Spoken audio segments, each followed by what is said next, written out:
부모에 대해서 그런 식으로 계속 갑질을 하는, 자기 자식만 귀하고 교사분들의 인권이나 이런 건 안중에 없는 일본 몰지각한 부모에 대해서 어떤 법적 조치를 취할 수 있는가에 대한 고민입니다. 그래서 만약에 이 건에서도 교사분들이 부모들의 지속적인 폭언으로 인해서 일정 기간 약물 치료가 필요한 외상후 스트레스 장애, 양극성 장애, 우울증 이런 식의 상위 진단서를 첨부하게 되면은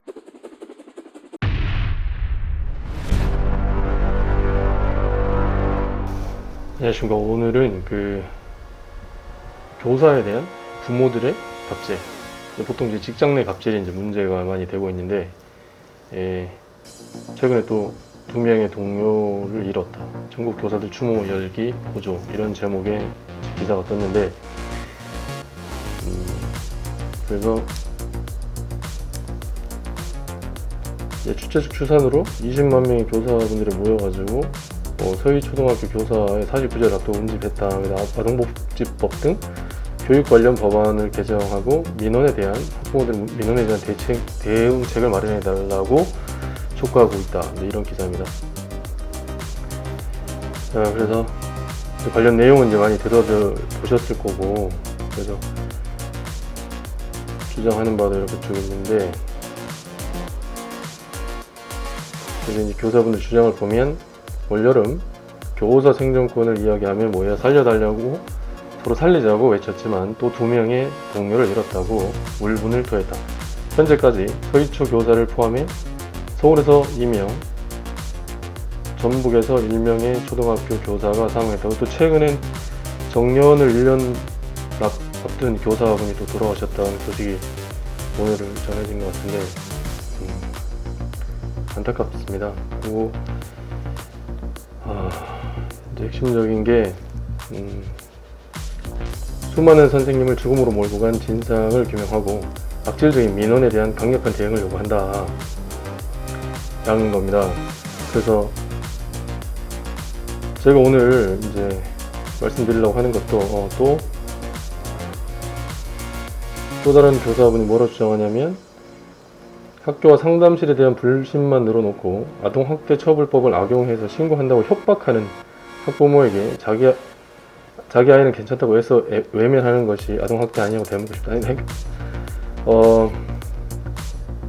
이 아동학대처벌법 있잖아요. 요것 때문에 이 정당한 상담이나 훈육, 교육을 하려고 하는 이런 이제 선생님들에 대한 상당한 심리적 압박이 되고 있다. 이걸 악용하는 이제 부모도 되게 많다는 것이고, 그래서 이 아동복지법 17조 이 법안 개정을 요구하고 있는데, 여기에 이제 정서적 학대 행위가 광범위하게 적용돼서 정당 교육 활동도 무분별하게 아동학대로 이제 신고당하고 있다는 것이죠.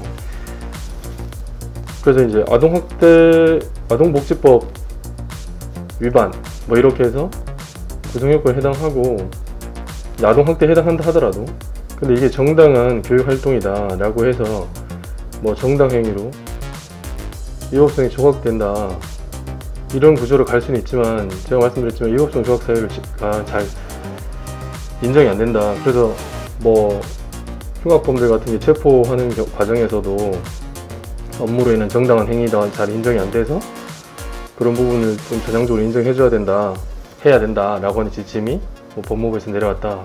그 얘기 얼마 전에 한 것 같은데, 이것도 마찬가지입니다. 그래서 정서적 아동학대에 해당한다는 이 범위가 넓게 이제 인정이 돼서 1단계 구성요건에 해당하게 되면 이걸 일단 고소를 해버리죠. 학부모들이 자기 아이에 대해서 이 교육활동을 하려고 했던 선생들에 대해서, 교사분들에 대해서. 이 교사들도 이제 문제 있는 분들이 있을 수 있지만, 요즘 이제 무분별하게 이 자녀가 하나다 보니까 무분별하게 이제 민원을 제기하는 이 부모들이 있다. 이제 이런 부분에 대해서 말씀을 드리는 것이고, 저는 오늘 이제 이 민원에 대한 대응책 관련해서 법안 개정도 필요합니다. 그런데 또 이제 현행법 체계 하에서 할 수 있는 수단이 전혀 없는 것인가 라는 고민을 좀 해봤는데, 예를 들어서 이 학부모가 선생님한테 지금 제가 파악하고 있는 사실관계가 전부 옳은 건 아니고, 제가 이제 파악하고 있는 여러 가지 사실관계 중에서 선생님이 다른 선생님이나 뭐 이런 분들, 다른 직원들 보는 앞에서 이제 그 피해 선생님한테, 피해 교사에게 되게 이제 모욕적 표현을 했다 라고 하는 것도 제가 이제 접한 게 있는데, 이런 경우에 당연히 여러 사람 앞에서 모욕적 표현을 썼기 때문에, 아니면 이제 학부모들끼리 있는 그 단톡방에다가 특정 교사분에 대한 뭐 욕을 했다든가 이렇게 하면 당연히 모욕죄가 성립하겠죠. 그러면서 또 뭐 앞으로 교사 생활을 못하게 하겠다, 뭐 육아휴직 쓰는 거에 대해서 못하게 한다, 뭐 이런 식으로, 그러면은 뭐 잘리게 하겠다, 이런 식으로 이제 공포감을 줬다, 이렇게 되면 또 당연히 이제 협박죄가 성립하겠죠. 근데 지금 이제 극단적 선택을 하시는 이제 교사분들이 이제 그때 그 학부모한테 당했던 거, 그런 걸 생각하면 지금도 이제 그 말들이 계속 이제 상처가 됐다는 거죠. 그래서 이제 몇 년이 지나도 그걸 잊을 수가 없고, 이런 류의 이제 호소를 많이 한다는 거. 그러면 이 학부모들이 이제 피해 교사분들한테 몸에 손을 대지 않았잖아요. 말로 상처를 준 거잖아요. 근데 이런 식으로 말로 상처 주는 게 과연 상해죄가 인정될 수 있는지, 이게 이제 문제가 됩니다. 그래서 만약 인정된다라고 하면 아까 말씀드린 모욕, 협박, 추가해서 상해로 부모에 대해서 그런 식으로 계속 이제 갑질을 하는, 자기 자식만 귀하고 이렇게 이제 교사분들의 인권이나 이런 건 안중에 없는 이런 일부 몰지각한 부모에 대해서 어떤 법적 조치를 취할 수 있는가에 대한 고민입니다. 그래서 몸이 아프지 않고 이제 정신과적 치료만 필요한 경우에도 옛날부터 이제 상해죄가 성립할 수 있다라고 하는 논의는 되게 많았어요. 근데 실무적으로는 이제 폭언이나 뭐 이런 갑질, 이런 거는 협박죄나 모욕죄로만 처벌해왔던 게 사실입니다. 그런데 왜냐하면 물리적으로 때리지 않았을 때 치료가 필요하다는 게 입증하기가 쉽지 않은 거죠. 그래서 뭐 우울증이나 외상후 스트레스 장애, 뭐 이게 트라우마라고 그러죠, 흔히. 이런 거를 이제 정신과적 문제를 상해라고 이제 인정하는 것에 인색한 것이 그간의 이제 사회적 분위기였죠. 근데 한 2018년 어간으로 이제 기억되는데, 우리 법원이 인격을 무시한 이제 지속적인 폭언을 한 이제 이 판례는 이제 직장 내 갑질에 관한 거였어요. 이제 상사가 부하 직원에 대해서 지속적으로 폭언한 거에 대해서 이제 상해죄를 이제 인정하게 됩니다. 그래서 그때 이후로 쭉 이제 말로 다른 사람한테 상처 주는 거, 이거에 대해서 전향적인 판단을 해오고 있다. 그래서 만약에 이 건에서도 교사분들이 어떤 학부모들의 지속적인 폭언으로 인해서 일정 기간 뭐 약물 치료가 필요한 외상후 스트레스 장애, 양극성 장애, 뭐 우울증, 뭐 이런 식의 상해를 입었다라고 주장하면서 상해 진단서를 첨부하게 되면은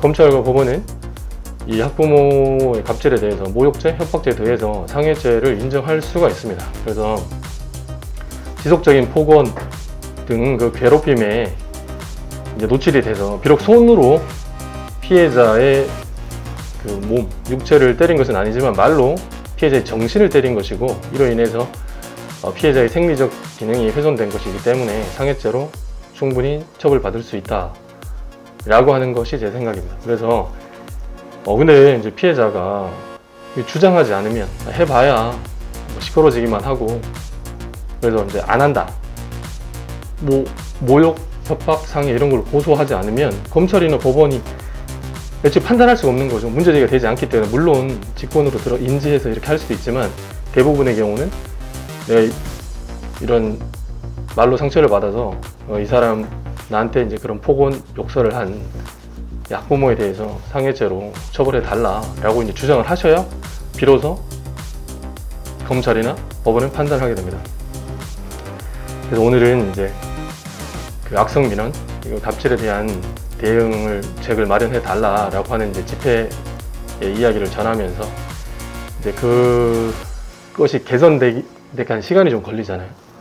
특히 우리나라는 잘 안 움직인단 말이에요. 그래서 개인적으로 이런 문제 있을 때 어떻게 이제 내가 대응할 것인가에 대해서 이제 제가 생각하는 걸 이제 말씀드린 건데, 주변에 이제 이런 고통을 겪고 계신 분들이 있으시면은 말로 나한테 계속 상처를 주는 사람이 있다, 이런 경우에는 모욕, 협박, 상해로 고소가 가능하다라는 말씀 드립니다.